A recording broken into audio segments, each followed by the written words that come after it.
Hello viewers, welcome to the Sunday Guardian Soliloquy by Joyeeta Basu.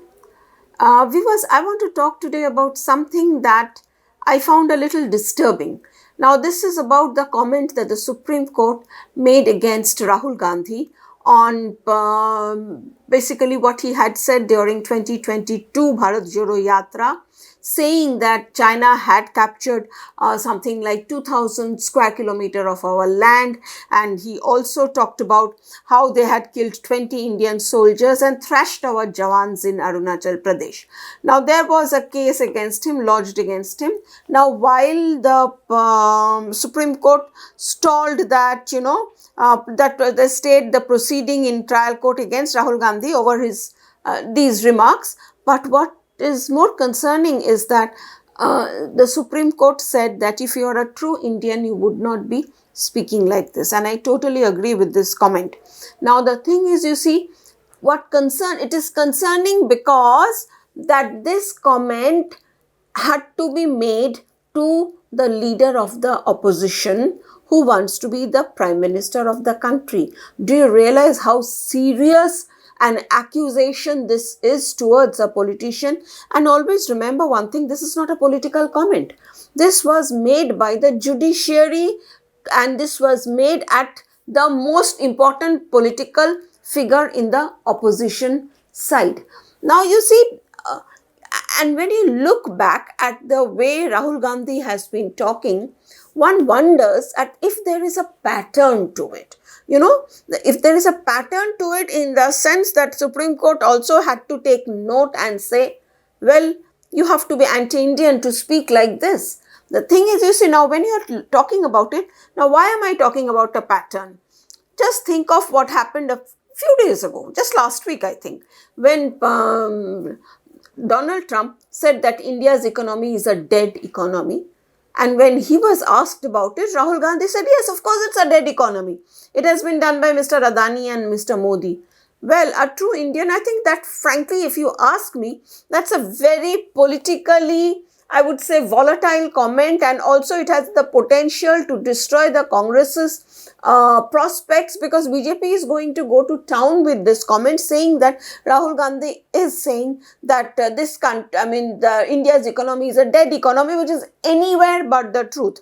And at a time when people, Indians in general, are so unhappy with whatever Mr. Trump has been saying about India, does it make political sense for Rahul Gandhi to talk like this? Yes, India's is. And you see what, again, this is the pattern, if you're looking at, bad-mouthing India is not the best way to go about winning elections. Think of Rahul Gandhi's performance abroad, whenever he goes abroad, and you contrast that with what other opposition leaders say when they are abroad. I remember KCR's son, KTR, when he was abroad, in fact, he tweeted about it in Telangana, ex-Telangana Chief Minister's son. So he said that, when he was abroad, he was asked about speaking against the government, and he was categorical. I'm not going to talk about my domestic politics when I'm abroad. All right, that's very important. If you look at Abhishek Banerjee, when he was sent for that Operation Sindoor, what did he say? Abhishek Banerjee, Mamata Banerjee's nephew, an MP from Bengal, and how they are opposed tooth and nail to the BJP.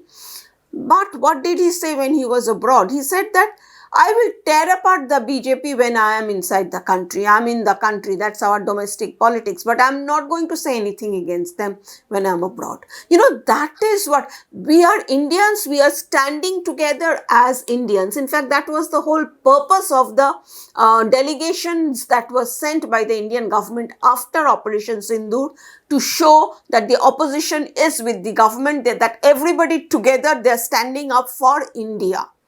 Okay, so you see, but the problem that happens with Rahul Gandhi is that when he is abroad, think of the kind of bad-mouthing that he does of India. And it is not just about BJP. Think of the thing, the BJP, the country is like, it's as if the whole country is, there's kerosene in the country, and anywhere you light a match, the country will burn. Is that how you talk? As the man who wants to be prime minister, is this how you talk about India? Then you talk about India being not being organically united. It's a federal kind of a system. So I mean, talking things like India is a union of states and stuff like that. The very and even otherwise, how India is kind of, there's no longer a democracy in India. Who are you talking these things to? I mean, your party also wins elections, but you go abroad and you say that, oh my goodness, democracy has been destroyed in this country. I am not allowed to win elections. So you are casting doubts on the election commission, which you are doing even now. Fine, that's a different issue. You're doing it as part of your politics. But constantly you are going abroad and saying all these things. So you see, Supreme Court, if you ask me, is right to ask him that, are you a true Indian? Are you a true Indian that you are constantly berating the country? Because you see, the problem that happens is that while trying to berate the BJP, the attack becomes on India. So you see, this is something that cannot be appreciated, and this is not expected from such a senior political figure, because let's not forget, he is the leader of the opposition in parliament. So there has to be some gravitas, there has to be a sense of responsibility, there has to be some kind of empathy towards the people of this country. And you see, you do not go around saying, when you say that, oh, our soldiers got thrashed, our soldiers, and that is what we saw even in the Operation Sindhu debate. Oh, we lost this and that and this and that, all these things. While trying to berate the government, you are actually undermining the Indian army. You are undermining our soldiers. When you say they got thrashed, you are not undermining Mr. Modi. You are undermining the Jawan who is standing at the LAC. Now, if Mr. Rahul Gandhi does not understand this, well, I'm sorry to say, this is very, very disappointing. Thank you.